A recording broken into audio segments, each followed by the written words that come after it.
Evening सभी को, good evening सभी को, जय हिंद सभी को, जय हिंद। चलिए आवाज आ रही है, एक बार सभी लोग कंफर्म कर दीजिए, फिर हम लोग क्लास की स्टार्ट करते हैं। थोड़ी सी आवाज यहाँ पर क्या होगी, थोड़ा सा आवाज में क्या होगा, परिवर्तन होगा, क्योंकि लैपटॉप में थोड़ी सी आवाज क्या होती है, परिवर्तित होती है। रात में बफरिंग की वजह से थोड़ा सा लैपटॉप में क्लास लेना पड़ता है, वैसे इतना भी खराब नहीं होगा कि आप लोग आवाज को समझ ना पाओ, ठीक है ना। चलिए गुड इवनिंग सभी को, राम राम सभी को, जय हिंद। कैसे आप सभी लोग एक बार कमेंट कर दीजिए, आप लोग कैसे हैं एक बार कमेंट कर दीजिए। उम्मीद है आप लोग अच्छे होंगे, बेहतर होंगे, लाजवाब होंगे, स्वस्थ होंगे, मस्त होंगे और बेहतर तैयारी यहाँ पर आप लोग कर रहे होंगे। चलिए सभी को राम राम सभी को, जय हिंद, जय श्री कृष्ण, सभी को राधे राधे। चलिए तो स्टार्ट करते हैं और काफी अच्छे क्वेश्चन आपके देखिए यहाँ पर लिए गए हैं, बेहतर तरीके से होंगे, ठीक है ना। चलिए तो स्टार्ट करें। एक बार लाइक शेयर भी कर दीजिएगा दोस्तों, जितने लोग यहाँ पर जुड़े सभी लोग लाइक शेयर करिएगा और इस क्लास को ज्यादा से ज्यादा शेयर करिए, ठीक है। तो चलिए पहला क्वेश्चन देखिए आपके सामने दिया गया है और आपसे कह रहा है कि मोहनजोदड़ो, क्या दिया गया है, मोहनजोदड़ो में सबसे बड़ा जो भवन था इनमें से कौन था। वन का ऑप्शन दे रहा है, आपसे कह रहा है कि मोहनजोदड़ो में सबसे बड़ा भवन जो था इनमें से कौन था। बहुत ही आईएमपी क्वेश्चन आपका दिया है, यहाँ पर जो आंसर इनमें से है वो राइट इनमें से क्या हो जाएगा दोस्तों। यहाँ पर जवाब देखिए आपका बी हो जाएगा, याद रखिएगा, धान्य कोठार या धान्यगार जिसे कहते हैं। अब याद रखिएगा आप लोग स्नानागार मत लगा दीजिएगा, क्योंकि हमने बताया है कि नहाने के लिए अगर एक ड्रम भी होगा, एक ड्रम पानी होगा तो बहुत लोग नहा लेंगे, लेकिन खाने के लिए आप लोग व्यवस्था करते हैं पूरे साल भर के लिए। कितनी करते हैं आप, पूरे साल भर के लिए करते हैं। मतलब ये हुआ कि धान या अन्न रखने के लिए ज्यादा जगह चाहिए, तो ऑप्शन बी नंबर आपको लगाना है दोस्तों, याद रखिएगा, ठीक है ना। चलिए यहाँ पर आगे बढ़ते हैं, क्वेश्चन आपसे अगला पूछा गया है, यहाँ पर दिया गया है, कह रहा है कि आरंभिक वैदिक साहित्य में सर्वाधिक वर्णित नदी कौन थी। वेरी वेरी एमपी क्वेश्चन दिया गया है, बताना है कि आरंभिक वैदिक साहित्य में सर्वाधिक वर्णित नदी जो आपकी है यहाँ पर कौन है, मतलब किसका, कौन सी नदी है जिसका जिक्र बहुत ज्यादा बार किया गया है दोस्तों। यहाँ पर 2 को ऑप्शन लेना है, तो दोस्तों ये आपकी है सिंधु नदी है दोस्तों। आरंभिक वैदिक साहित्य में सर्वाधिक वर्णित नदी है वो आपकी सिंधु नदी, यहाँ पर आंसर है, राइट हो जाएगा दोस्तों, नोट कर लीजिएगा, ठीक है ना।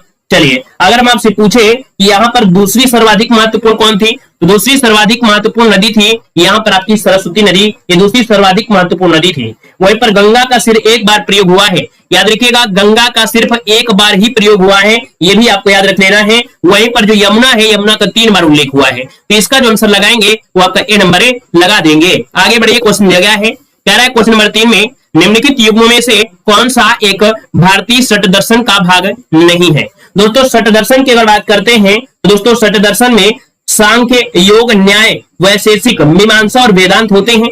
अब इसमें से देखिए 3 नंबर में आप देखेंगे लोकायत जो दिया गया है क्या है, क्या नहीं है। ऑप्शन देखिए सी वाला, यहाँ पर याद रखिएगा ये भारतीय शट दर्शन का भाग नहीं है, ऑप्शन सी नंबर यहाँ पर राइट हो जाएगा दोस्तों। क्लियर हुआ है पॉइंट। आगे बढ़ते, क्वेश्चन दिया गया है, कह रहा है कि सिकंदर के हमले के समय उत्तर भारत पर निम्नलिखित में से राजवंशों में से किस एक का शासन था।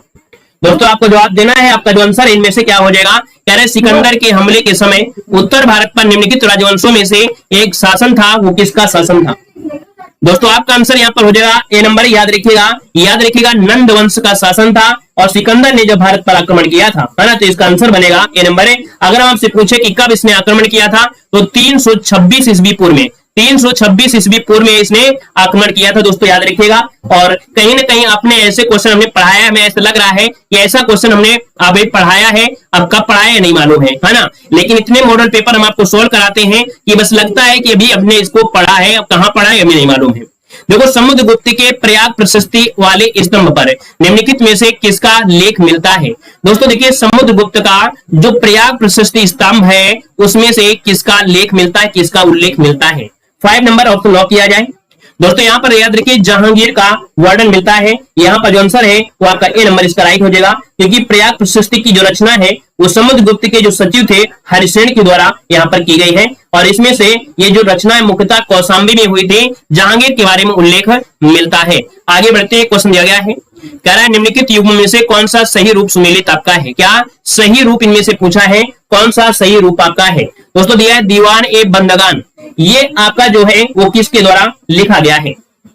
चलिए यहाँ पर जवाब देना है, आपका जो आंसर है यहाँ पर राइट क्या हो जाएगा, दीवान ए बंदगान आपसे कह रहा है, दीवान ए बंदगान, यहाँ पर दीवान ए बंदगान आपसे पूछा गया है। यहाँ पर दोस्तों क्या हो जाएगा, तुगलक, मतलब तुगलक में कौन है, तो फिरोज शाह तुगलक, पूरा नाम नहीं लिया है तो थोड़ा गड़बड़ हो सकता है, याद रखिए फिरोज शाह तुगलक, याद रखिए ये फिरोज शाह तुगलक की है। पहला पॉइंट आपका बिल्कुल सही है, क्योंकि दीवान ए मुस्तखराज ये बलबन का नहीं है, ये बलबन का नहीं है, ये अलाउद्दीन खिलजी का है। किसका है? अलाउद्दीन खिलजी का आपका है, याद रखिए। वहीं पर दिया है दीवान ए कोही। दीवान ए कोही की अगर बात करते हैं तो दोस्तों ये क्या है? मोहम्मद बिन तुगलक की है। किसकी है? ये इनकी नहीं है, ये आपकी मोहम्मद बिन तुगलक की आपकी हो जाएगी। और अगर पूछे कि दीवान ए अर्ज जो आपका है ये क्या है, तो ये सैन्य विभाग है। याद रखिए दीवान ए अर्ज जो था ये सैन्य विभाग है। और सैन्य विभाग की बात करते हैं तो दोस्तों ये है आपके बलबन का है। किसका है? ये आपका बलबन का है, बलबन का है। तो ये पॉइंट क्लियर हुआ। अब आपको बताना है कि जैसे ये बंदगान है तो आपका है क्या?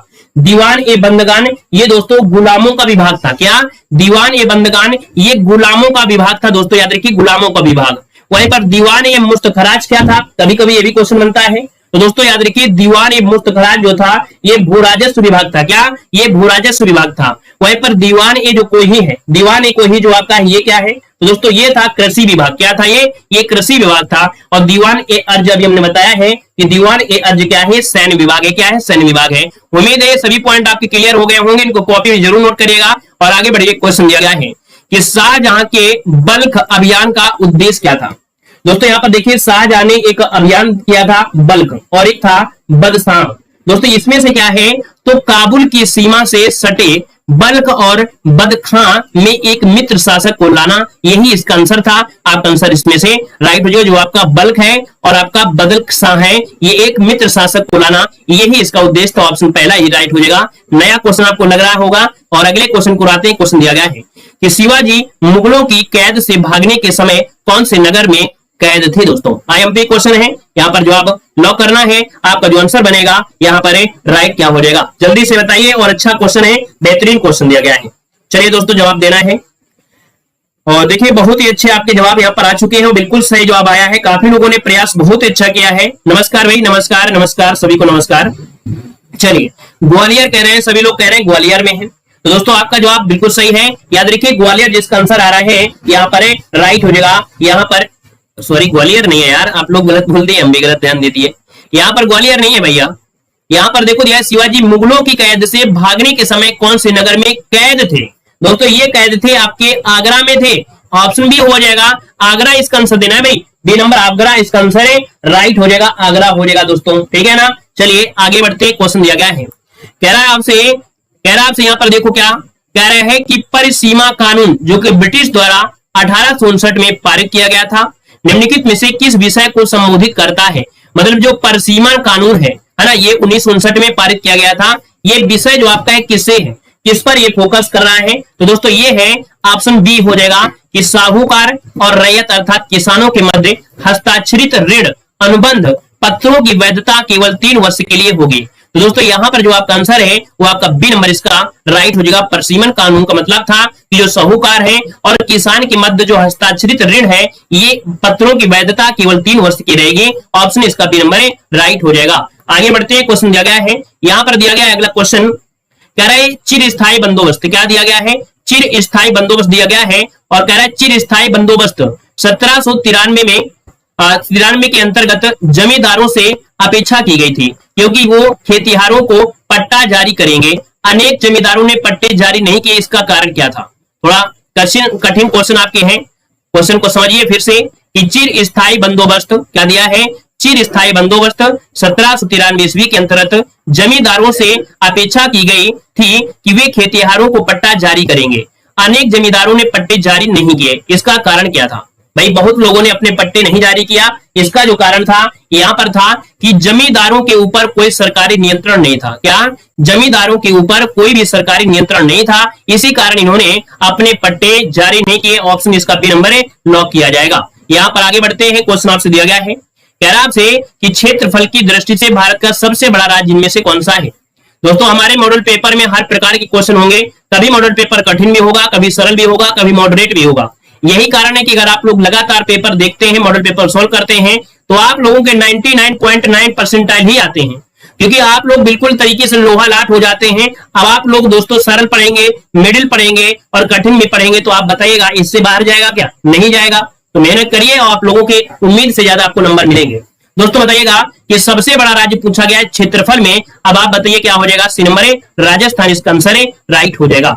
अब यहाँ पर राजस्थान की बात देखा जाए तो आपका ये दूसरे नंबर पे आपका है, ये तीसरे नंबर पे आपका है, और यूपी जो आपका आता है वो आपके चौथे नंबर पे आता है। ठीक है ना। चलिए आगे बढ़िए। क्वेश्चन दिया गया है कि एक खगोलीय मात्रक निम्नलिखित में से किसके बीच की औसत दूरी होती है। मतलब जो आपका खगोलीय मात्रक होता है ये किसके बीच की औसत दूरी होती है। 12 नंबर लॉक किया जाए भाई। खगोलीय दूरी क्या होगी। चलिए 12 नंबर के ऑप्शन यहाँ पर देखिए, जो पृथ्वी और सूर्य होता है, क्या पृथ्वी और सूर्य जो ऑप्शन है यहाँ पर ए नंबर इसका राइट हो जाएगा। ऑप्शन बनेगा यहाँ पर आपका क्या हो जाएगा, ए नंबर राइट हो जाएगा। क्लियर है। चलिए यहाँ पर आगे बढ़िए। क्वेश्चन आपसे अगला पूछा गया है, कह रहा है कि पृथ्वी की आयु निर्धारित करने के लिए निम्नलिखित में से कौन सा विधि का प्रयोग करेंगे।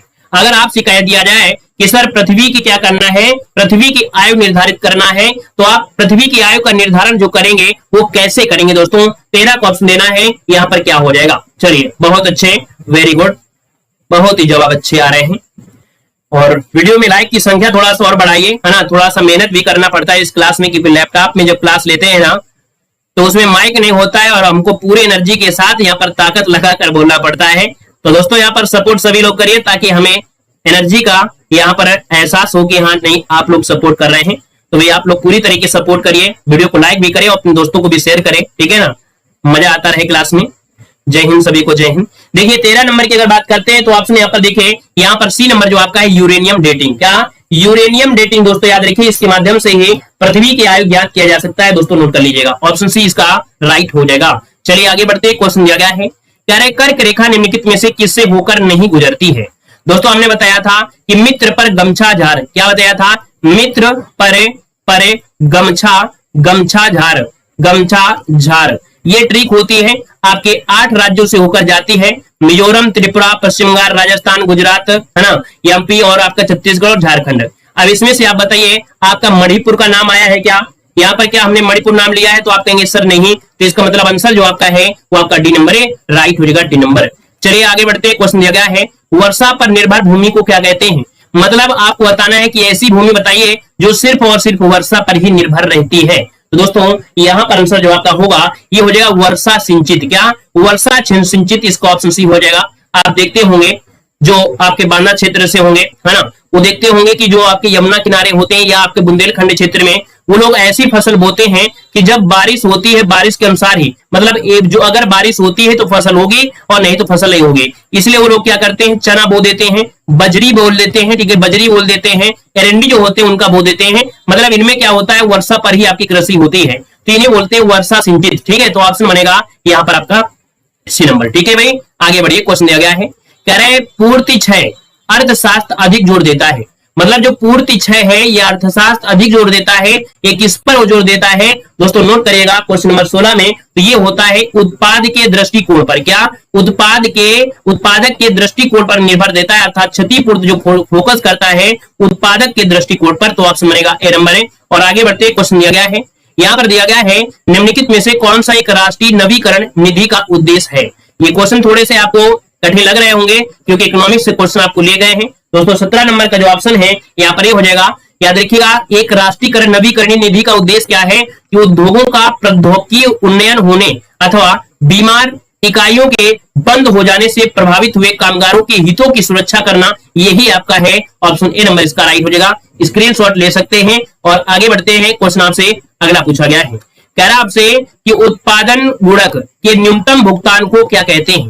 कह रहा है उत्पादन गुणक के न्यूनतम भुगतान को क्या कहते हैं। देखो हमने बताया है कि आप इकोनॉमिक्स पढ़ रहे होते हैं तो कठिन क्वेश्चन मिलेंगे, क्योंकि इकोनॉमिक्स के क्वेश्चन नए नए प्रकार के आपको देखने को मिलते हैं।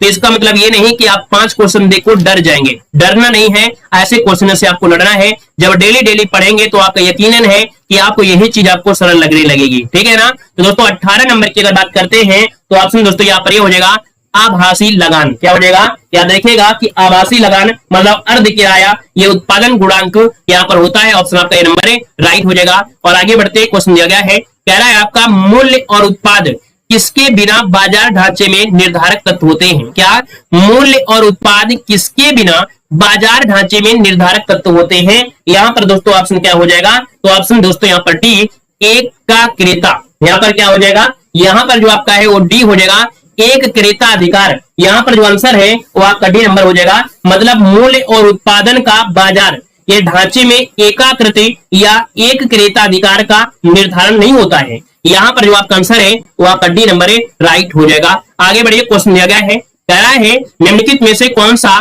सूक्ष्म आर्थिक चर का एक उदाहरण है। चलिए यहाँ पर जवाब देना है, आपका आंसर जो आपका है क्या हो जाएगा कि कौन सा सूक्ष्म आर्थिक चर का एक वो उदाहरण है। यहाँ पर है दोस्तों 20 नंबर में, तो दोस्तों यहाँ पर हो जाएगा उपभोक्ता संतुलन। क्या उपभोक्ता संतुलन, काफी कठिन क्वेश्चन थे, यहाँ पर ऑप्शन डी हो जाएगा। और आगे बढ़ते हैं, क्वेश्चन दिया गया है, कह रहा है निम्नलिखित में से भारतीय संविधान सभा का अध्यक्ष इनमें से कौन था। चलिए क्वेश्चन आपके समाप्त हुए, अब थोड़ा आपको सरल ही मिलेंगे क्योंकि इकोनॉमिक्स क्वेश्चन थोड़ा कठिन होते हैं, है ना भाई, इकोनॉमिक्स क्वेश्चन थोड़ा कठिन हो जाते हैं। क्वेश्चन नंबर आपको 21 बताना है कि भारतीय संविधान सभा का जो अध्यक्ष था इनमें से कौन था। 21 नंबर ऑप्शन लॉक किया जाए। दोस्तों डॉक्टर राजेंद्र प्रसाद बिल्कुल आपका जो आंसर होगा राइट हो जाएगा, क्योंकि हमने आपको बताया है कि पहली बैठक जो हुई थी वो 9 दिसंबर 1946 में आपकी पहली बैठक हुई थी। लेकिन इस पहली बैठक में क्या हुआ था, इस पहली 6 दिसंबर को पहली बैठक हुई थी, 6 दिसंबर 1946 को पहली हुई थी, जिसमें सच्चिदानंद को क्या किया गया था, अध्यक्ष बनाया गया था। लेकिन यहाँ पर 9 दिसंबर को यहाँ पर संविधान सभा की गड़बड़ हो रहा है भाई। यहाँ पर 9 दिसंबर 1946 को पहली बैठक हुई थी और 11 दिसंबर 1946 को दूसरी बैठक हुई थी। तो पहली बैठक जो हुई थी उसमें सच्चिदानंद जो थे वो अस्थायी अध्यक्ष बनाए गए थे और 11 दिसंबर 1946 को दूसरी बैठक हुई थी जो कि एक स्थायी तौर पर आपके डॉक्टर राजेंद्र प्रसाद को यहाँ पर बनाया गया था। तो ऑप्शन जो आपका है ए नंबर यहाँ पर राइट हो जाएगा। क्या हो जाएगा, ए नंबर इसका राइट हो जाएगा। दोस्तों आगे बढ़ते क्वेश्चन दिया गया है, कह रहा है आपसे कि भारत के संविधान के निर्माताओं का मत निम्नलिखित में से किसमें प्रतिबिंब होता है। मतलब दोस्तों यहाँ पर कह सकते हैं कि भारत के संविधान के जो निर्माता हैं इनका जो मत है इसका प्रतिबिंब जो दिखाई देता है वो किस पर दिखाई देता है। दोस्तों यहाँ पर याद रखिएगा ये उद्देशिका में दिखाई देता है। किसमें, उद्देशिका में दिखाई देता है। मतलब प्रस्तावना का जो उद्देशिका है इसमें शासन व्यवस्था का निर्धारण करने का सिद्धांत और उनके लक्ष्यों को मार्गदर्शन कराती है। ऑप्शन ए इसका हो जाएगा, ए नंबर है। आगे बढ़ते हैं, क्वेश्चन दिया गया है, कह रहा है भारत के संविधान के निर्माताओं का मत निम्नलिखित में से किसमें है। 22 क्वेश्चन वही आपका हो गया है। अगला क्वेश्चन बताइएगा, कह रहा है आपसे भारतीय संविधान क्या दिया है, भारतीय संविधान दिया गया है, अरे हाँ बताइए, कह रहा है भारतीय संविधान में उल्लिखित आपातकालीन प्रावधान किस देश से लिए गए हैं। मतलब जो आपके आपातकालीन है, आपातकालीन जो आपके प्रावधान है इनका उल्लेख जो किया गया है वो कहां से किया गया है। चलिए कभी कभी दिक्कत हो जाती है, तो दोस्तों बताइएगा यहाँ पर जो आपका आंसर होगा यहाँ पर राइट इनमें से क्या हो जाएगा। आपातकालीन जो आपके प्रावधान है ये आपके कहां से ले गए, जी जर्मनी से हो जाएंगे क्या। यहाँ पर देखिए ऑप्शन क्या हो जाएगा 24 नंबर में। यहाँ पर दोस्तों याद रखिए जर्मनी से लिए गए हैं, जो आपातकालीन है वो आपके जर्मनी से लिया गया है। ठीक है, ऑप्शन जिसका सी आ रहा है राइट हो जाएगा। और अगला क्वेश्चन दिया गया है कि भारतीय संविधान की प्रारूपण समिति के अध्यक्ष कौन थे। चलिए बताइएगा प्रारूप समिति के जो अध्यक्ष थे यहाँ पर कौन थे। हमने बताया था प्रारूप समिति में आपके 7 लोग थे, जिसमें से अध्यक्ष के तौर पर थे कौन, डॉक्टर बी आर अम्बेडकर थे। मतलब ऑप्शन जो आपका है ए नंबर है यहाँ पर राइट हो जाएगा, डॉक्टर बी आर अम्बेडकर इसका आंसर है राइट हो जाएगा। दोस्तों क्लियर है आपका पॉइंट, यहाँ पर ये पॉइंट जो आपका है सभी का क्लियर हो गया ना, ठीक है ना। चलिए आगे बढ़ते हैं, क्वेश्चन आपसे अगला पूछा गया है, कह रहा है आपसे यहाँ पर क्वेश्चन कह रहा है जब रंगीन अक्षरों पर समतल कांच की पट्टी रखी जाती है तो कौन सा अक्षर कम उठा हुआ दिखाई देता है। क्वेश्चन को समझिए फिर जवाब देना है। कह रहा है जब रंगीन अक्षरों पर समतल कांच की पट्टी रखी जाती है कौन सा अक्षर कम उठा हुआ दिखाई देता है। यहाँ पर 26 नंबर लॉक किया जाए। बहुत ही अच्छा क्वेश्चन है, समझिए और जवाब देना है। वीडियो को लाइक शेयर भी करते रहेंगे जितने लोग पहली बार जुड़े हैं, है ना। जय हिंद जरूर लिखिएगा। तो दोस्तों यहाँ पर देखिए 26 नंबर की अगर बात करते हैं तो ऑप्शन बी हो जाएगा, जो बैंगनी रंग का है। क्या, बैंगनी रंग का जो भी है वो कम उठा हुआ दिखाई देगा। याद रखिए इसको ऑप्शन बी, क्योंकि इसकी जो तरंग दैर्घ्य होती है वो कम होती है। क्या, तरंग दैर्घ्य जो होती है वो कम होती है। तो ऑप्शन बी इसका राइट हो जाएगा। और आगे बढ़ते ही क्वेश्चन दिया गया है, कह रहा है आपसे क्या कि रेडियो कार्बन काल निर्धारण किसकी आयु का आकलन करने के लिए प्रयुक्त होता है। रेडियो कार्बन जो होता है, रेडियो कार्बन ये जो निर्धारण करता है किसकी आयु का आकलन करता है। दोस्तों 27 नंबर है, यहाँ पर ऑप्शन क्या हो जाएगा। तो दोस्तों जो जीवाश्म होते हैं, जो फॉसिल होते हैं अर्थात जीवाश्म होते हैं, उनके काल का निर्धारण करते हैं रेडियो कार्बन से करते हैं। ऑप्शन दोस्तों आपका सी नंबर है, यहाँ पर राइट हो जाएगा। दोस्तों याद रखिएगा, ठीक है ना, क्लियर है। रेडियो एक्टिव जो आपका C14 होता है, कौन है, C14 जो आपका होता है, इसका प्रयोग करते हैं। आगे बढ़िए, क्वेश्चन दिया गया है, कह रहा आपसे कि डार्विन फिंचिज का प्रयोग किस समूह के लिए किया जाता है। डार्विन फिंचिज का प्रयोग किस समूह के लिए किया जाता है। दोस्तों यहां पर देखिए 28 नंबर थोड़ा कठिन है, याद रखिएगा। चार्ल्स डार्विन ने अपनी यात्रा के दौरान कुछ पक्षियों के समूह पर अध्ययन किया था। तो दोस्तों यहाँ पर जो आपका आंसर है वो आपका सी हो जाएगा। याद रखिएगा जो आपके कह सकते हैं चार्ल्स डार्विन थे, इन्होंने अपनी यात्रा के दौरान कुछ पक्षियों का क्या किया, अध्ययन किया था, और यही पक्षी जो आपके थे इसी समूह में से संबंधित थे। तो यहाँ पर जो आंसर आपका है वो आपका सी नंबर है, राइट करना है। यहाँ पर अगले क्वेश्चन को आते हैं। क्वेश्चन दिया गया है कि किस ऊतक के नख, खुर और सींग बने होते हैं। किस ऊतक के, है ना, नख, खुर और सींग बने होते हैं, किस चीज के बने होते हैं। यहाँ पर 29 को ऑप्शन देना है, आपका आंसर इनमें से क्या हो जाएगा। मतलब जंतुओं के जो नाखून होते हैं, खुर होते हैं, ये आपके बने होते हैं। ऑप्शन राइट हो जाएगा, आपका सी नंबर है। किरेटिन के होते हैं, जिसे हम लोग कैरोटीन बोलते हैं, उसी प्रकार से किरेटिन होता है, इसके बने होते हैं। आपके जो नाखून होते हैं ये किरेटिन के बने होते हैं। ऑप्शन सी नंबर है, राइट हो जाएगा दोस्तों। आईएमपी क्वेश्चन है। और अगले क्वेश्चन को बढ़ते हैं। क्वेश्चन आपका दिया गया है, कह रहा है पुरुष में पुरुषत्व के लिए कौन सा गुणसूत्री संयोजन उत्तरदायी होता है। दोस्तों बताना है पुरुष में जो पुरुषत्व होता है ये कौन सा गुणसूत्री संयोजन है यहाँ पर होता है। यहाँ पर जवाब देना है, आपका आंसर में से राइट क्या हो जाएगा। तो चलिए दोस्तों 30 नंबर का ऑप्शन देना है। दोस्तों यहाँ पर देखिए एक्स वाई क्या होता है, एक्स वाई होता है यहाँ पर जो पुरुष गुणसूत्री संयोजन के लिए उत्तरदायी होता है। यहाँ पर आंसर डी राइट हो जाएगा। और आगे बढ़िए, क्वेश्चन आपसे अगला पूछा गया है। यहाँ पर देखिए अगला क्वेश्चन दिया गया है, निम्नलिखित में से किसने, देखिए बहुत ही आईएमपी क्वेश्चन है, very very very IMP question है, नोट कर लीजिएगा, संभावित मिल सकता है, डबल स्टार इस क्वेश्चन पर लगाइएगा। निम्नलिखित में से किसने नौसेना संचालक महानिदेशक के रूप में 1 अप्रैल 2023 को पदभार संभाला है। दोस्तों यहाँ पर जवाब देना है, आपका जो आंसर इनमें से क्या हो जाएगा। कह रहे किसने नौसेना संचालक महानिदेशक के पद के रूप में 1 अप्रैल 2023 को पदभार संभाला है, इनका नाम बताना है। आईएमपी क्वेश्चन है, जवाब देना है। चलिए तो दोस्तों ऑप्शन यहाँ पर हो जाएगा ए नंबर, इनका नाम है अतुल आनंद। क्या नाम है, याद रखिएगा, ये वाइस एडमिरल है, इनका नाम है अतुल आनंद। इन्होंने 1 अप्रैल 2023 को नौसेना में महानिदेशक के रूप में पदभार ग्रहण किया है। तो ऑप्शन जिसका आ रहा है ए नंबर है, राइट हो जाएगा, ए नंबर हो जाएगा। यहाँ पर आगे बढ़ते हैं, क्वेश्चन दिया गया है और क्वेश्चन की अगर बात करते हैं तो आपसे कह रहा है क्या कि मॉर्निंग कंसल्ट की ओर से विश्व के सबसे लोकप्रिय नेताओं की सूची अप्रैल 2023 में जारी की गई है, और इस सूची में शीर्ष स्थान पर जो नेता ने हासिल किया है अपना नाम, वो आपके कौन से हैं। दोस्तों यहाँ पर आंसर जो आपका होगा, यहाँ पर राइट आंसर में से क्या हो जाएगा। आप कहेंगे सर जी देखा जाए तो अभी इस समय सबसे ज्यादा पूरे विश्व में पॉपुलर कौन है, आपके मोदी जी आपके हैं। याद रखिए ऑप्शन यहाँ पर नंबर ही आपको लगाना है दोस्तों, याद रखिएगा, ठीक है ना। यहाँ पर आगे बढ़ते हैं, क्वेश्चन आपसे दिया गया है, कह रहा है निम्नलिखित में से कौन सा देश 4 अप्रैल 2023 को उत्तरी अटलांटिक संगठन अर्थात नाटो का 31वां सदस्य बना है। ये क्वेश्चन आपका ट्रिपल स्टार के लिए है, इसके लिए ट्रिपल स्टार मिल रहा है, अर्थात ये क्वेश्चन बहुत ही आईएमपी क्वेश्चन आपका है ना, ये बहुत ही आईएमपी क्वेश्चन है। बताइएगा कि 31वां सदस्य जो नाटो का बना है इनमें से कौन है। सभी का जवाब बिल्कुल सही होना चाहिए। वीडियो में लाइक की शेयर की संख्या बढ़ाइए भाई, है ना, वीडियो में लाइक की संख्या भी बढ़ाते चलेंगे जितने लोग यहाँ पर जुड़ रहे हैं। दोस्तों 33 का जो ऑप्शन है यहाँ पर आंसर है, राइट क्या हो जाएगा। तो दोस्तों यहाँ पर देखिए आपका आंसर यहाँ पर जो बनेगा क्या हो जाएगा, फिनलैंड इसका आंसर, सी नंबर इसका राइट हो जाएगा, फिनलैंड इसका आंसर है, राइट हो जाएगा, ठीक है ना। चलिए आगे बढ़ते हैं, क्वेश्चन आपसे अगला पूछा गया है। यहाँ पर देखिए अगला क्वेश्चन दिया गया है, कह रहा है कि G20 पर्यटन कार्य समूह की पहली बैठक 7 से 9 फरवरी 2023 तक कहां पर आयोजित की गई है। चलिए यहाँ पर जवाब देना है, आपका जो आंसर है यहाँ पर है, राइट क्या हो जाएगा। G20 पर्यटन कार्य समूह की जो पहली बैठक हुई है वो 7 से 9 फरवरी को हुई थी, लेकिन हुई कहां पर थी, इसका आंसर क्या होगा। दोस्तों ये आपके कच्छ के रण पर हुई थी। कहां पर है, कच्छ के रण, जो कि आपके गुजरात में है। ऑप्शन जो आपका बनेगा यहाँ पर दोस्तों याद रखिए, आपका जो आंसर है यहाँ पर आपका बन जाएगा, आपका कौन, फर्स्ट नंबर इसका आंसर है, राइट हो जाएगा, ठीक है। आगे बढ़ते हैं, क्वेश्चन आपसे अगला पूछा गया है, कह रहा है आपसे कि संयुक्त राष्ट्र की वर्ल्ड हैप्पीनेस रिपोर्ट 2023 में जारी की गई है। इस रिपोर्ट में भारत को कौन सा स्थान मिला है। इसके लिए 3 स्टार मिल रहे हैं। बहुत ही आईएमपी क्वेश्चन आपका दिया है, यहाँ पर जवाब देना है। आपका जो आंसर है यहाँ पर राइट क्या हो जाएगा, याद रखिएगा यहाँ पर 36, यहाँ पर आंसर जो आपका है यहाँ पर जो 36 ऑप्शन है, मतलब 136वां स्थान मिला है आपकी वर्ल्ड हैप्पीनेस रिपोर्ट में। ऑप्शन डी नंबर इसका राइट हो जाएगा, डी नंबर आपका बन जाएगा। क्लियर है भाई, क्लियर है। 139वें मतलब इसका जो ऑप्शन है वो आपका डी नंबर है, राइट हो जाएगा, ठीक है। पिछली बार जो आपका 139 था, कितना, पिछली बार 139 था। यहाँ पर आगे बढ़ते हैं, क्वेश्चन आपसे अगला पूछा गया है, कह रहा है कि निम्नलिखित में से किस देश ने हाइल 2 नामक परमाणु ड्रोन का परीक्षण अप्रैल 2023 में किया है। तो दोस्तों यहाँ पर जवाब देना है, आपका आंसर में से क्या है दोस्तों बताइएगा। 36 नंबर का ऑप्शन है यहाँ पर है, राइट क्या हो जाएगा, जवाब देना है। हाइल 2 नामक परमाणु ड्रोन परीक्षण है, इसका जो आंसर है वो आपका सी हो जाएगा, उत्तर कोरिया ने किया है। किसने किया है, आपके उत्तर कोरिया ने किया है। यहाँ पर जो आंसर है वो आपका सी नंबर है, राइट हो जाएगा। नेक्स्ट क्वेश्चन बताइएगा।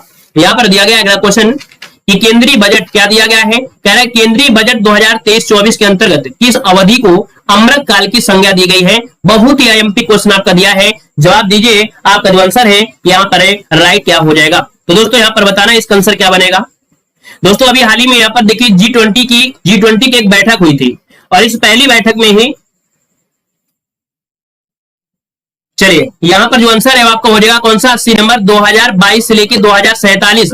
यहाँ पर जो आंसर है वहां पर आपको बताना है आपका आंसर क्या हो जाएगा, सी नंबर हो जाएगा 2022 से लेके 2047। ऑप्शन सी नंबर है राइट हो जाएगा, सी नंबर हो जाएगा। ठीक है, यहाँ पर आगे बढ़ते हैं, क्वेश्चन दिया गया है, कह रहा है उत्तर प्रदेश बजट 2023-24 के अंतर्गत उत्तर प्रदेश की अर्थव्यवस्था 2027 तक कितनी करने की आधारशिला यहाँ पर रखी गई है। दोस्तों यहाँ पर आंसर जो आपका है वो राइट इनमें से क्या हो जाएगा, नोट करिएगा आपका जो आंसर होगा इनमें से क्या हो जाएगा।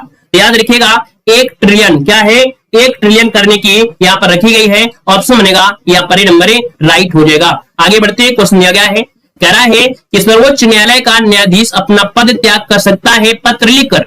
मतलब जो सुप्रीम कोर्ट का न्यायाधीश होता है वो अगर पत्र अपना देना चाहता है, त्याग पत्र देना चाहता है, तो वो त्याग पत्र किसे और लिखेगा यहां पर बताइए। अच्छा भैया यहां पर देखिए जवाब क्या हो जाएगा।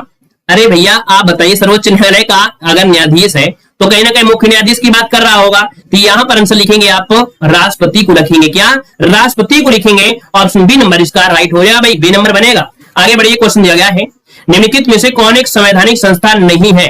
देखो संवैधानिक संस्था नहीं है आपसे पूछा गया है, तो आप बताइए क्या आंसर हो जाएगा। दोस्तों यहाँ पर देखिए वित्त आयोग संवैधानिक संस्था है, लोक सेवा आयोग भी है, चुनाव आयोग भी है। मतलब ये जो आपके हैं जब आपका संविधान बना था तो इनका जिक्र किया गया था, लेकिन योजना आयोग आपके संविधान में नहीं था, ये बाद में आया है। दोस्तों ये आपका असंवैधानिक है, अर्थात जो ऑप्शन है यहाँ पर सी नंबर योजना आयोग आंसर है, राइट हो जाएगा। यहाँ पर आगे बढ़िए, क्वेश्चन दिया गया है और कहे क्या रहा है, यहां पर दिया गया है कि दादा भाई नौरोजी के विषय में कौन सा एक कथन असत्य दिया गया है। क्वेश्चन को समझिए फिर जवाब दीजिए, बहुत ही आईएमपी है, बहुत ही बेहतरीन है। चलिए दोस्तों यहाँ पर जवाब देना है, आपका आंसर में से क्या बनेगा। चलिए दोस्तों जवाब देना है, वह पहले भारतीय थे जो आपका एल्फिंस्टन कॉलेज बंबई में गणित व भौतिक के प्रोफेसर नियुक्त हुए। पहला पॉइंट तो सही है। 1892 में उन्हें ब्रिटिश पार्लियामेंट का एक सदस्य निर्वाचित किया गया, मतलब आपका सही है। उन्होंने एक गुजराती पत्रिका राष्ट्रगोतार का आरंभ किया, मतलब ये भी सही है। उन्होंने 4 बार भारतीय राष्ट्रीय कांग्रेस की अध्यक्षता की, यही गलत है क्योंकि 4 बार नहीं थे, याद रखिए वो 3 बार आपके बने थे। कितने बार, 3 बार। और ये 3 बार क्या है तो आपकी 86 है ना, और 93 और 1906। मतलब दोस्तों याद रखिए 1886 में आपके बने थे, इसके बाद आपके 1893 में आपके बने थे, फिर इसके बाद 1906 में बने थे। ठीक है ना, तो इस कारण से गलती हो गई ऑप्शन बी नंबर पे। और इसके बाद आगे बढ़ते हैं, क्वेश्चन दिया गया है, कह रहा है कांग्रेस के मंच से भारतीय राष्ट्रीय कांग्रेस के किस अधिवेशन में प्रथम बार स्वराज्य शब्द व्यक्त किया गया था। वेरी वेरी एमपी क्वेश्चन आपका है, यहाँ पर जवाब देना है। यहाँ पर आंसर क्या हो जाएगा, कह रहा है कांग्रेस के मंच से भारतीय राष्ट्रीय कांग्रेस के किस अधिवेशन से प्रथम बार स्वराज्य शब्द व्यक्त किया गया था। ये स्वराज्य शब्द जो आपका है व्यक्त किया गया, आंसर क्या होगा दोस्तों। आपका आंसर जो आपका 42 नंबर है, यहाँ पर याद रखिएगा बनारस अधिवेशन जो आपका 1905 है। क्या बनारस अधिवेशन जो 1905 है, यहाँ पर सबसे पहले स्वराज्य शब्द यहाँ पर दिया गया था। ऑप्शन जो बनेगा यहाँ पर आपका ये नंबर है, राइट हो जाएगा। आगे बढ़िए, क्वेश्चन आपसे अगला पूछा गया है, कह रहा आपसे निम्नलिखित में से कौन सा युग्म सही सुमेलित नहीं है। क्या सही सुमेलित नहीं है दोस्तों, यहाँ पर जवाब देना है। चलिए पहला पॉइंट है, एससी बोस ने यहाँ पर एक पुस्तक लिखा है, इंडियन स्ट्रगल दिया गया है। ठीक है, फिर दिया दादा भाई नौरोजी ने लिखा है property and British rule India, ये भी सही दिया गया है ना, ये भी सही दिया है। तो अगला पॉइंट देखिए, अगला पॉइंट आपसे कह रहा है कि डॉक्टर राजेंद्र प्रसाद दिया है इंडिया डिवाइडेड, मतलब ये भी सही आपका है ना, बी भी सही है, सी भी सही है। कह रहा है फ्रैंक मोरेस, दोस्तों फ्रैंक मोरेस ये गलत दिया है, ये दुर्गा दास की आपकी है। मतलब यहाँ पर फ्रैंक मोरेस ये जो आपको दी गई है, ये जो आपकी दी गई है वो आपकी दुर्गा दास की है। किसकी है, दुर्गा दास की है, दुर्गा दास की हो जाएगी। यहाँ पर इंडिया फ्रॉम मुखर्जन टू नेहरू एंड आफ्टर, ये दुर्गा दास की है, तो ऑप्शन बी नंबर है यहाँ पर गलत हो जाएगा। ठीक है, और आगे बढ़ते हैं, क्वेश्चन दिया गया है, कह रहा है निम्नलिखित में से कौन सही सुमेलित नहीं है। चलिए 44 नंबर लॉक करना है, यहाँ पर कौन सा सुमेलित नहीं है। कह रहा है भगत सिंह दिया है द इंडियन सोशियोलॉजिस्ट। दोस्तों आपका पहला पॉइंट गलत है, क्योंकि भगत सिंह की ये आपकी पुस्तक नहीं है। भगत सिंह की why I am an atheist होना चाहिए, ये तो आपका गलत दिया है। सचिंद्र नाथ सन्याल का है बंदी जीवन आपका एमपी बी पॉइंट है, लाला रामशरण दास द ड्रीम लैंड है, और भगवती चरण बोरा द फिलोसफी ऑफ बॉम्बे। यहां पर याद रखिए 3 पॉइंट तो आपके सही है, लेकिन पहला पॉइंट आपका गलत दिया है। याद रखिए आपका जो आंसर है यहां पर आपका ये नंबर है आपका गलत हो जाएगा, ठीक है ना। अब हमारा नाम क्या है, तो भैया देव से नाम है, तो देव जी के ट्रिक रखा गया है, तो देव कुशवाहा नाम है। चलिए, एक कृत्रिम उपग्रह में विद्युत ऊर्जा का स्रोत क्या होता है? भाई अगर कोई कृत्रिम उपग्रह है उसमें विद्युत ऊर्जा कैसे भेजते हैं बताइए? क्या यहां से कनेक्शन भेजते हैं क्या 440 वोल्ट का? नहीं भेजते हैं ना भाई। क्या लगे होते हैं उसमें से? तो आप कहेंगे भाई आपका जो आंसर है वो आपका बी हो जाएगा। यहाँ पर सौर सेल होते हैं। क्या होते हैं? सौर सेल होते हैं। याद रखिए सौर सेल होते हैं। अभी आपने देखा होगा कि जो चंद्रमा में गया है ना 3rd नंबर में, उसमें क्या लगा है? सौर सेल ही तो लगे है ना। तो यहाँ पर आंसर आपका सौर सेल हो जाएगा। चलिए आगे बढ़ते हैं। क्वेश्चन दिया गया है, कह रहे ध्वनि तरंगे नहीं चल सकती हैं। दोस्तों याद रखिए ध्वनि तरंगे नहीं चल सकती हैं, तो आप कहेंगे सर किसमें नहीं चल सकती हैं? तो आप कहेंगे निर्वात में नहीं चल सकती हैं, क्योंकि भैया चंद्रमा में आपने देखा है कई चीजें आपको देखो यहां से अब सॉल्व होता है। सबसे पहले यहाँ पर जो आपका गया है ना, तो उसमें आपका क्या है? उसमें लगे हुए हैं सौर ऊर्जा। दूसरी बात चंद्रमा में क्या है, आपने देखा होगा जो इसरो है, इसरो के वहां पर निशान भी छोड़ जाएंगे और ये बहुत वर्षों तक बने रहेंगे। क्यों? क्योंकि वहां पर वायुमंडल है ही नहीं है, वहां पर वायुमंडल नहीं है। और जब वायुमंडल नहीं होता है तो आपस की आवाज भी सुनाई नहीं देती है, आवाज नहीं सुनाई देती है, एक दूसरे की आवाज नहीं सुन सकते हैं। क्यों? क्योंकि निर्वात है, यहाँ पर किसी प्रकार का वायुमंडल नहीं है। इसलिए यहाँ पर 100 वर्षों तक और इससे ज्यादा भी मतलब इसके जो इसरो के निशान है और भारत का जो आपका चक्र है वो बना रहेगा। ठीक है, तो इसका आंसर आपका डी नंबर है, राइट हो जाएगा। समझ गए होंगे। आगे बढ़िए, क्वेश्चन आपसे अगला पूछा गया है, कह रहा है कि दस्तार बंदान कौन कहलाते थे? दस्तार बंदान कौन कहलाते थे? दोस्तों यहां पर आंसर देना है। 47 नंबर का ऑप्शन डी हो जाएगा, उलेमा। क्या हो जाएगा? उलेमा इसका हो जाएगा। मतलब कह सकते हैं दस्तार बंदान ये उलेमा को कहा जाता था, या सल्तनत काल में जो ऊंचे धार्मिक और न्यायिक पद पर होते थे वही बैठते थे। क्या? जो सल्तनत काल में ऊंचे और धार्मिक और न्यायिक पद होते थे वही बैठते थे दोस्तों, दस्तान बंदार। ऑप्शन आपका डी राइट हो जाएगा। और अगला क्वेश्चन आपके सामने दिया गया है, कह रहा है निम्नलिखित में से कौन एक व्यस्ततम सामुद्रिक व्यापार मार्ग है? दोस्तों देखा जाए तो यहां पर सबसे व्यस्त सामुद्रिक मार्ग जो आपका है इनमें से कौन है? Cape of Good Hope, Suez नहर, पनामा नहर या उत्तरी अटलांटिक महासागर? दोस्तों 48 नंबर है, यहाँ पर क्या हो जाएगा? जवाब देना है आपका आंसर इनमें से राइट क्या हो जाएगा। चलिए कमेंट करना है आपका जो आंसर है इनमें से राइट क्या हो जाएगा। चलिए यहाँ पर जवाब देना है। चलिए केप ऑफ गुड होप तो होगा नहीं, यहाँ से हटाते हैं, है ना। यहाँ पर दोस्तों ऑप्शन आ रहा है उत्तरी अटलांटिक कह रहे हैं, नहीं। चलिए यहाँ पर जवाब देना है, इसका जो आंसर है यहाँ पर राइट क्या हो जाएगा। चलिए यहां पर जवाब देखिए, आपका जो आंसर है यहां पर राइट क्या हो जाएगा, जल्दी से बताइए।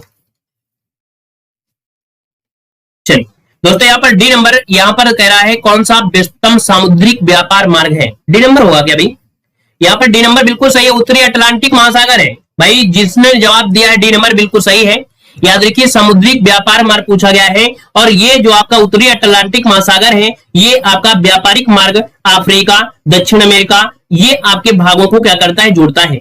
अमेरिका और यूरोप के साथ भी घिरा हुआ है, इसलिए यहाँ पर जो आंसर आपका है वो आपका डी हो जाएगा। वहीं पर दोस्तों यहाँ पर दे सकते हैं जो आपका दिया है स्वेज नहर, है ना। मतलब देखा जाए कि इसके बाद ये तो आपका पहला नंबर है, फिर इसके बाद जो नंबर आता है वो किसका आता है? तो आपकी स्वेज नहर का आपका नंबर आता है, दूसरा आता है, फिर पनामा का आता है तीसरा नंबर। अब यहाँ पर ऑप्शन जो आपका है डी नंबर है, राइट हो जाएगा डी नंबर। ठीक है, चलिए यहाँ पर आगे बढ़िए। क्वेश्चन आपसे अरे कंफ्यूज क्यों हो रहे हैं? व्यस्ततम सामुद्रिक व्यापार मार्ग पूछा गया है, नहर नहीं पूछा है। हम भी कंफ्यूज हुए थे क्योंकि आज तक जो क्वेश्चन बना है वो बना है सबसे व्यस्त नहर कौन सी है ना। ये हम यहाँ पर सोच रहे थे कि भैया नहर जो होती है यही क्वेश्चन बना था, लेकिन यहाँ पर क्वेश्चन थोड़े से बदल दिया है। क्वेश्चन बदल दिया है व्यस्ततम सामुद्रिक मार्ग। अब समुद्र का मार्ग ये भी तो है ना, तो यहाँ पर आंसर आपका बनेगा डी नंबर है। ये पहले नंबर आपका है, दूसरे में आपका स्वेज है, तीसरे में आपकी ये हो जाएगा। समझ गए होंगे। आगे बढ़िए, क्वेश्चन आपसे अगला दिया गया है, कह रहा है आपसे कि निम्नलिखित में से कौन से शीतोष्ण घास के मैदान यूरेशिया में पाए जाते हैं? दोस्तों यूरेशिया दिया गया है, यूरेशिया कहा जाता है आपकी यूरोप, है ना। और आपके यहाँ पर आपके इंडिया मतलब कह सकते हैं एशिया, इन दोनों को बोल देते हैं यूरेशिया। और यूरेशिया है आपका स्टेपीज, टेप से चिपका दिया अर्थात स्टेपीज। ऑप्शन सी नंबर है, राइट हो जाएगा। और अगला क्वेश्चन आपसे दिया गया है, क्या राष्ट्रीय जलमार्ग संख्या 1 जोड़ता है, किसे जोड़ता है? राष्ट्रीय जलमार्ग संख्या 1 जो है ये किसे जोड़ता है दोस्तों? 50 नंबर का जो ऑप्शन है यहाँ पर राइट क्या हो जाएगा? तो दोस्तों याद रखिएगा ये प्रयागराज से हल्दिया तक जाता है। ये वाटर हाईवे 1 आपका है दोस्तों, याद रखिए सबसे बड़ा ये वाटर हाईवे है, प्रयागराज से हल्दिया तक के लिए है। ऑप्शन ए नंबर राइट हो जाएगा। यहाँ पर आगे बढ़ते क्वेश्चन दिया गया है, कह रहा विश्व ओजोन दिवस कब मनाया जाता है? विश्व ओजोन दिवस जो मनाते हैं ये कब मनाते हैं दोस्तों? जवाब देना है कि विश्व ओजोन दिवस कब मनाते हैं। दोस्तों नोट करिएगा यहाँ पर 16 सितंबर जिसका ऑप्शन आया है ए नंबर है, 16 सितंबर आपका आंसर है, राइट हो जाएगा। यहाँ पर आगे बढ़ते क्वेश्चन आपसे अगला पूछा गया है, चलिए मिनट, यहाँ पर देखिए अगला क्वेश्चन यहाँ पर आपसे देखते हैं।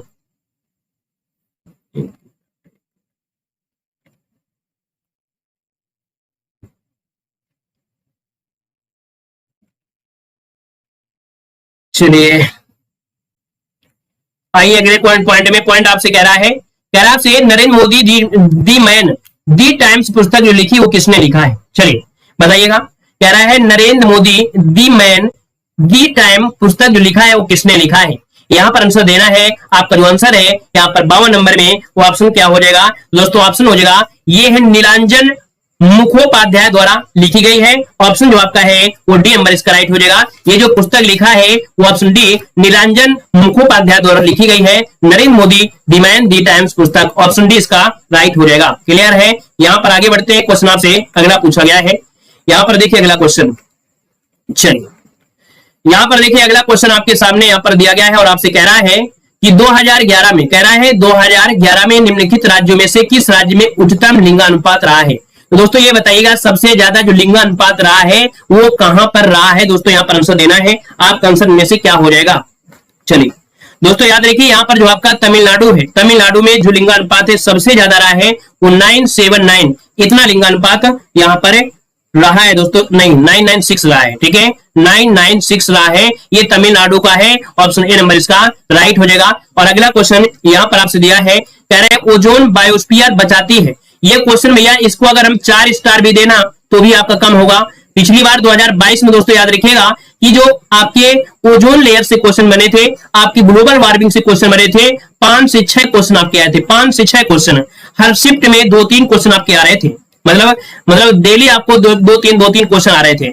यहाँ पर दोस्तों आपका जो आंसर है वो राइट इनमें से क्या हो जाएगा? तो दोस्तों अल्ट्रा वायलेट जो किरणें होती हैं, अल्ट्रा वायलेट जो किरणें होती हैं ये बचाती हैं, अर्थात जो अल्ट्रा वायलेट किरणें होती हैं इनसे बचती हैं। ऑप्शन बनेगा यहाँ पर आपका बी नंबर है, राइट हो जाएगा। ओजोन परत, ओजोन परत कहां पर पाई जाती है? तो आपकी समताप मंडल में पाई जाती है, समताप मंडल में। और जो ओजोन परत होती है इसको मापने वाली इकाई होती है उसे डॉप्सन बोलते हैं। क्या बोलते हैं? डॉप्सन बोला जाता है, याद रखिएगा डॉप्सन। यहाँ पर आगे बढ़ते हैं, क्वेश्चन आपसे अगला पूछा गया है, कह रहा है संगमम तोलाकपियम किस विषय पर आधारित है? दोस्तों बताना है। आपका जो आंसर है यहाँ पर क्या हो जाएगा?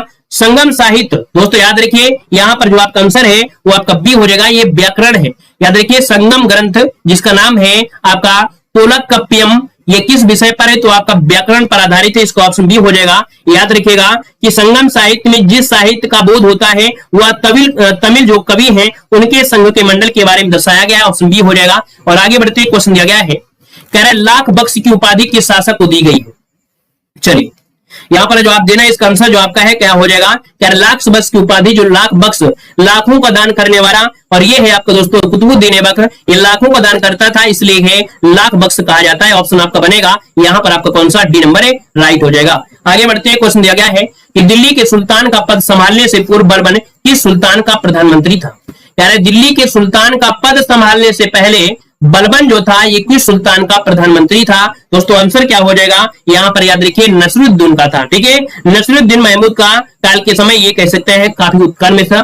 हमने बताया नसरुद्दीन महमूद जो था ये टोपी सिलकर अपना जीवन यापन करने वाला ये आपका शासक था। दोस्तों ऐसा कहा जाता है लेकिन हम नहीं मानते हैं, ठीक है ना। ये शौकीन रहा होगा, नहीं तो बताइए टोपी सिलकर अपना जीवन यापन करेगा क्या भाई? कि जनता का यहाँ पर ख्याल करेगा। आगे बताइए, क्वेश्चन आपसे दिया गया है, कह रहा है भारत में नृत्य, नाटक और संगीत के विकास को बढ़ावा देने की जिम्मेदारी किसकी है? भारत में नृत्य, नाटक और संगीत के विकास को बढ़ावा देने की जो जिम्मेदारी है वो आपकी किसकी है? दोस्तों यहाँ पर आंसर देना है, तो ये है आपका संगीत नाटक अकादमी। ऑप्शन आपका बी नंबर इसका राइट हो जाएगा। दोस्तों नोट कर लीजिएगा, ठीक है ना। यहाँ पर आगे बढ़ते हैं, क्वेश्चन आपसे अगला पूछा गया है कि सौर मंडल का सर्वाधिक गर्म ग्रह इनमें से कौन सा है? सौरमंडल का सर्वाधिक गर्म ग्रह कौन सा हो जाएगा? तो याद रखिए जो शुक्र ग्रह है ये बहुत ही गर्म ग्रह है। याद रखिए इसमें कार्बन की मात्रा जो आपकी बहुत ज्यादा है, इसलिए इसे प्रेशर कुकर के नाम से भी जाना जाता है, क्योंकि इसमें कार्बन की परसेंटेज लगभग 95% मिलती है। तो इसमें प्रेशर बहुत ज्यादा लगता है, इसलिए इसे प्रेशर कुकर के नाम से भी जाना जाता है। और इसमें सल्फ्यूरिक अम्ल क्या इसमें सल्फ्यूरिक अम्ल के भी साक्ष्य मिले हैं आपके शुक्र ग्रह में। आगे बढ़िए, क्वेश्चन दिया गया है, कह रहा है भारत में हरित क्रांति अब तक किसके मामले में सर्वाधिक सफल रही है? भारत में जो हरित क्रांति रही है ये सबसे ज्यादा सफल रही है, किसके मामले में रही है? दोस्तों यहां पर आप कहेंगे आपके सी नंबर गेहूं के मामले में बहुत ही आगे रही है। क्लियर है? यहां पर आगे बढ़िए, क्वेश्चन आपसे दिया गया है, कह रहा आपसे यहाँ पर क्वेश्चन क्या रह रहा है भैया? कह रहा है कि अंडमान निकोबार द्वीप समूह है ना, अंडमान द्वीप और निकोबार द्वीप समूह ये किसके द्वारा एक दूसरे से अलग किए गए हैं? तो दोस्तों अंडमान निकोबार आपका 10 डिग्री चैनल, जो कि ऑप्शन बनेगा आपका नंबर है, राइट हो जाएगा। और अगला क्वेश्चन दिया गया है कि उच्च न्यायालय के मुख्य न्यायाधीश की नियुक्ति कौन करता है? दोस्तों उच्च न्यायालय मतलब आपका कह रहे हैं हाई कोर्ट। तो हाई कोर्ट की जो मुख्य न्यायाधीश होते हैं इनकी नियुक्ति जो करता है वो कौन करता है? दोस्तों जवाब देना है, बहुत ही आईएमपी क्वेश्चन आपका है और देखना कितने लोग यहाँ पर कंफ्यूज हो जाएंगे। चलिए यहां पर दोस्तों आपका जो आंसर होगा इनमें से क्या हो जाएगा? जवाब देना है, जल्दी से बताइए क्या हो जाएगा? ए नंबर हो जाएगा या बी नंबर होगा? ए नंबर बिल्कुल सही है, क्योंकि हाई कोर्ट के मुख्य न्यायाधीश की नियुक्ति जो करता है वो दोस्तों राष्ट्रपति करता है, नियुक्ति करता है राष्ट्रपति, लेकिन राज्य का जो राज्यपाल होता है ये शपथ ग्रहण करवाता है। क्या शपथ ग्रहण जो करवाता है वो राज्य का राज्यपाल करवाता है। उम्मीद है समझ गए होंगे। और आगे बढ़ते क्वेश्चन दिया गया है कि श्वेत क्रांति का संबंध किसे है? श्वेत क्रांति का जो संबंध है वो आपकी किससे है? दोस्तों श्वेत क्रांति का संबंध है आपके दूध उत्पादन से, और भारत में वर्गीज कुरियन जो आपके हैं श्वेत क्रांति की जनक कहलाते हैं। यहां पर आगे बढ़ते हैं, क्वेश्चन दिया गया है शुद्ध वर्तनी वाले शब्द का चयन करना है। यहां पर उपरोक्त कैसे लिखा जाएगा? यहां पर देखिए उपर्युक्त होता है या उपरोक्त होता है, क्या आंसर लिखेंगे? यहां पर आंसर देना है, आपका जवाब इनमें से क्या हो जाएगा? चलिए उपर्युक्त देखिए ये वाला सही लिखा है, उपर्युक्त बिल्कुल आंसर आपका डी वाला राइट हो जाएगा। और अगले क्वेश्चन को बढ़ते हैं, क्वेश्चन दिया गया है, क्या रहा है कि दिए गए वाक्य में रेखांकित खंड को प्रतिस्थापित करने के लिए सबसे उपयुक्त विकल्प आपको बताना है। यहां पर कह रहा है कि शीला मेरी बहन है, वह बच्चों के साथ खेल रहा है। तो दोस्तों आप बताइए कि वह बच्चों के साथ खेल रहा है, क्या सही है? क्या आप कहेंगे सर गलत है, क्यों? शीला मेरी बहन है, वो बच्चों के साथ खेल रही है, यहां पर आंसर आपका बी वाला राइट हो जाएगा। दोस्तों यहां पर हो जाएगा बच्चों के साथ खेल रही है। क्लियर है? आगे बढ़िए, क्वेश्चन दिया गया है, दिए गए वाक्यांश के लिए एक शब्द आपको चुनना है जो मोक्ष चाहता हो। जो मोक्ष चाहता हो दोस्तों यहां पर क्या हो जाएगा? तो इसको दोस्तों कहा जाता है मुमुक्षु। क्या बोलते हैं? मुमुक्षु कहते हैं। ऑप्शन ए नंबर इसका राइट हो जाएगा। और अगला क्वेश्चन आपके सामने दिया गया है, कह रहा है साहस शब्द जो आपका है कैसा शब्द है? बताइएगा। कह रहा है जो साहस शब्द आपका है कैसा है? साहस क्या है? तो आप कहेंगे यहां पर देखो विशेषण है, क्रिया विशेषण है, लेकिन भाव भी तो दिया गया है। तो साहस क्या है? भाववाचक संज्ञा है। Option C number A right हो जाएगा, सी नंबर ए बन जाएगा। तो दोस्तों देखिए यहां पर जो आपके क्वेश्चन थे हमने ज्यादा लिया था, क्यों? क्योंकि यहां पर जो गद्यांश था, क्या याद रखिए जो गद्यांश था हमने उसको आज सॉल्व नहीं करवाया है। गद्यांश की जगह हमने कुछ और, आप लोग टेलीग्राम से जुड़ जाइए, टेलीग्राम है देव जीके ट्रिक, वहां पर आपको पीडीएफ वगैरह प्रोवाइड करा देंगे, उससे और रिवीजन कर सकते हैं। टेलीग्राम है Dev GK trick, link description box में है, क्लिक करिए और जुड़ जाइए, बेहतर तैयारी करिए। धन्यवाद, जय हिंद, वंदे मातरम। ठीक है, आज के लिए इतना रखते हैं, टाटा बाय बाय।